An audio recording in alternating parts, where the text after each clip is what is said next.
From the ISS program, NASA's learned really what happens to the human body in zero-G over long-duration flights.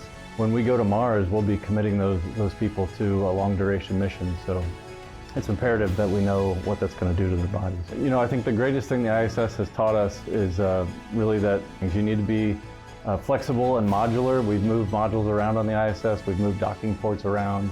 I wish everybody understood that the ISS requires a large team of people that are looking at millions of pieces of data every day. It's a very detail-oriented operation. So my best memory of ISS support is actually a personal memory. I met my wife there. We were both flight controllers. We met in MCC, and actually I proposed to her in the flight control room.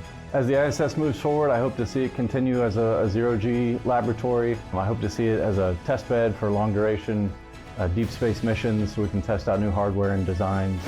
My best memories are the stressful ones, but when we've had things that have gone wrong on space station that needed to be fixed quickly, just watching the teams, the leaders, the engineers, the safety folks, the health and performance folks all come together very quickly, sacrifice time with their families, work 24 hours a day until that problem was fixed and solved. It's just amazing watching the people come together to keep this thing working.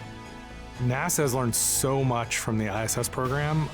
It's amazing. Everything from how to live in space for long periods of time. And for me, from the engineering side, what we've really learned is how do you keep a really, really complex machine working continuously? Those are questions that we need to answer to make it to Mars, to far off destinations, and the space station has been really important for helping us get there. NASA has learned so much from the ISS program. That collaboration across different countries with a common goal has been significant.